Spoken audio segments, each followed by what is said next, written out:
Hello class! Welcome to CN736, Ministering in Traumatized Communities. This is a short video on how to best succeed in this course. So I really want you to leave the course with content and information around what it means to notice and recognize and be able to identify what a traumatized person looks like, so that you as a minister are equipped enough to know what to do next. A lot of research that I found when I was doing my doctoral dissertation showed that pastors and ministers are doing a lot of the ministry labor of dealing with traumatized persons, but they don't have necessarily the same training that therapists do.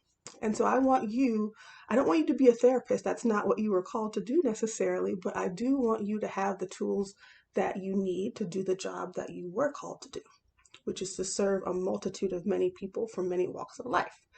So I do want to make sure that you leave this course with information and content around what trauma looks like across a variety of persons, across a variety of settings, and then what to be able to look for.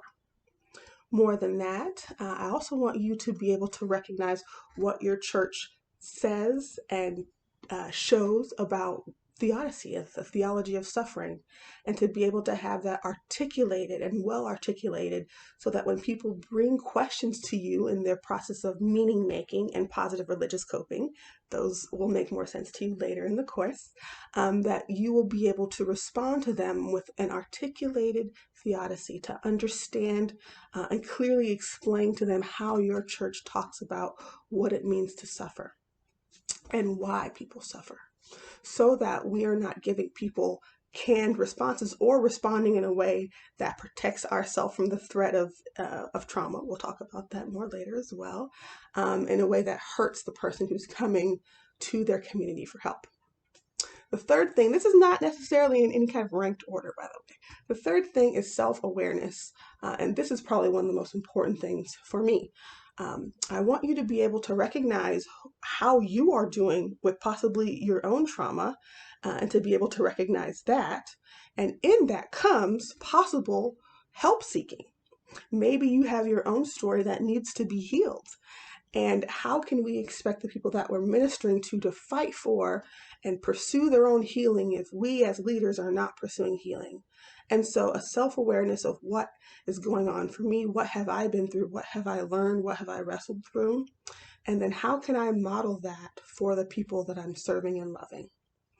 Also, what are my biases that might be getting in the way with me seeing somebody's trauma, and instead I see other things like their very, very loud pain or their very, very loud aggression? What is it about where I've come from or my own story that might intersect with another story? Also, humility and respect is connected to that.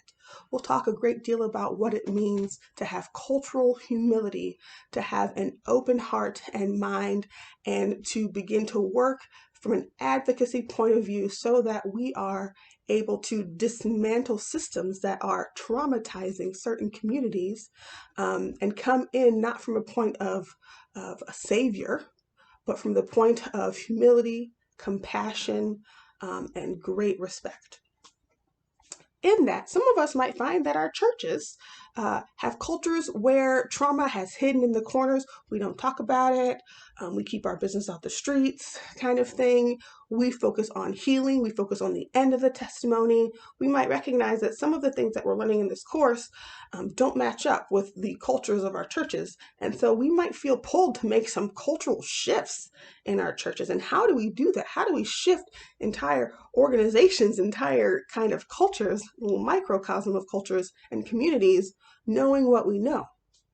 So we'll talk about that. We'll also talk about shifting our language, shifting how we talk about things like trauma and pain and suffering. And again, we will talk about how to shift from maybe not talking about needing help to talking about what has happened after we've healed, to talking about being in the process of actively looking for help, actively looking for healing.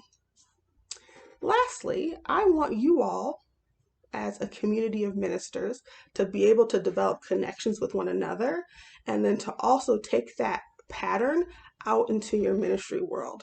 Sometimes when I've been called to speak to churches and multiple churches have been in the same room, there have been these miraculous, awesome instances where they are able to share their resources with one another and respond to a need that they have.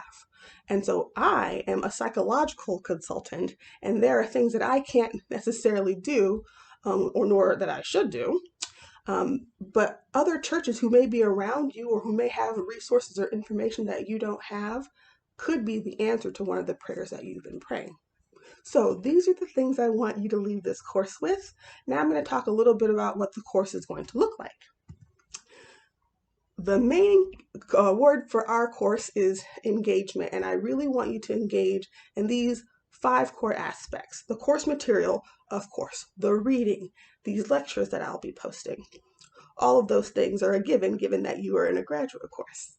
But I also want you to engage with yourself in this process. If you come out of this class and you have not examined at least a part of your own journey, I think that you'll have missed the core part of what this is.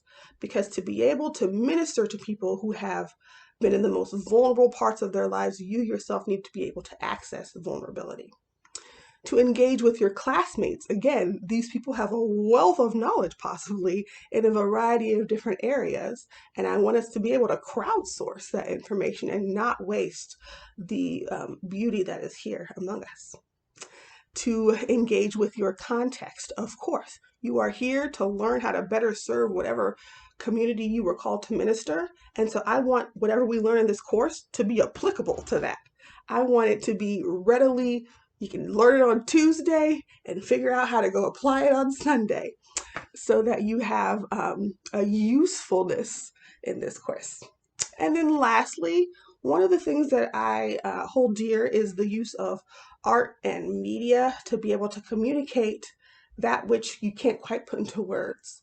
So sometimes when we've experienced pain and trauma, we can't quite figure out how to talk about it.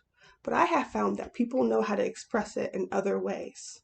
The laments, the songs, the drawings, the art, the poetry that comes out of pain can really help a person who has experienced trauma communicate what their experience is like to another person. It could also be a healing way to begin to work through, again, meaning making. That's another thing that we'll talk about.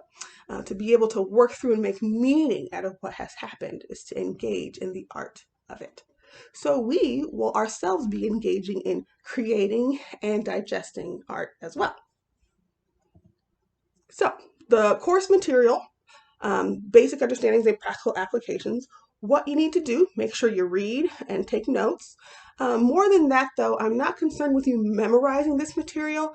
I'm concerned with you knowing where to access it when you need to reference it again later.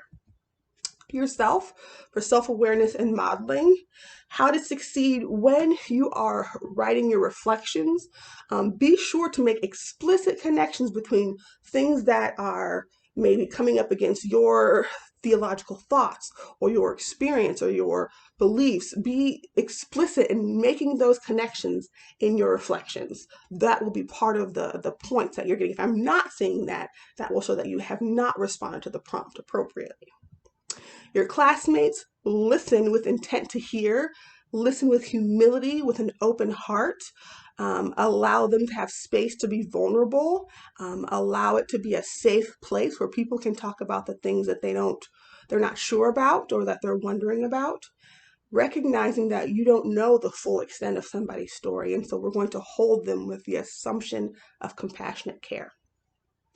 And I want us to continue to foster a co-reliance on one another and a crowdsourcing of information. Self-evaluation, working with what you have. And so again, how to succeed in these reflections and in the forum posts as well.